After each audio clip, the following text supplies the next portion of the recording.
খুব ইম্পর্টেন্ট জিনিস আপনাদের জানিয়ে দিতে চাইছি। যাদের যাদের খুব আর্জেন্ট ওষুধের দরকার, চলে যান প্লিজ, কিনে নিন। কারণ আজ মাঝ রাত থেকে ওষুধের দোকানে তালা। 12 ঘন্টা ধর্মঘটের ডাক দিয়েছে সর্বভারতীয় ওষুধ ব্যবসায়ীদের সংগঠন। ফলে আজ রাত 12টা থেকে কাল দুপুর 12টা পর্যন্ত বেশিরভাগ ওষুধের দোকান বন্ধ থাকবে। কেন? All India organization of chemist and ড্রাগিস্টের যা বক্তব্য, যা দাবি, ই ফার্মাসিতে ওষুধ বিক্রিতে বড় ছাড় দেওয়া হচ্ছে, ই ফার্মাসিগুলির ওপর কোনো রকম নিয়ন্ত্রণ রাখা হচ্ছে না এবং এতে তাদের ব্যবসা ক্ষতিগ্রস্ত হয়েছে। এই কারণে এটা ধর্মঘটের একটা অন্যতম দাবি।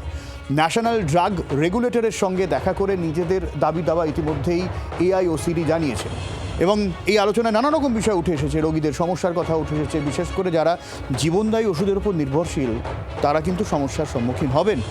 12 রাজ্য কেন্দ্রশাসিত অঞ্চলের খুচরো ওষুধ বিক্রেতা সংগঠন এই ধর্মঘটে দাঁড়াবে এবং এতে কিন্তু পশ্চিমবঙ্গ রয়েছে। তাহলে এই 12 ঘন্টায় আপনার ওষুধের প্রয়োজন হলে কি করবেন? দেশ জুড়ে ওষুধের দোকানের ঝাঁপ পড়লেও কিন্তু বেশ কয়েকটা দোকান এই ধর্মঘটের আওতার বাইরে থাকছে। হাসপাতালের ন্যায্য মূল্যে যে দোকানগুলো রয়েছেন সেখানে যেতে পারেন। এছাড়া প্রধানমন্ত্রী জনঔষধি যে সমস্ত দোকানগুলো রয়েছে সেখান থেকে ওষুধ কিনতে পারবেন। আর কিছু কিছু হাসপাতাল চত্বরের ওষুধের দোকান, বড় ওষুধের দোকান খোলা থাকলেও থাকতে পারে, এখনো পর্যন্ত এই তথ্য আছে। ফলে ওই পাড়ার মোড়ে আশেপাশে যে দোকান বেশিরভাগ বন্ধ থাকার সম্ভাবনা রয়েছে।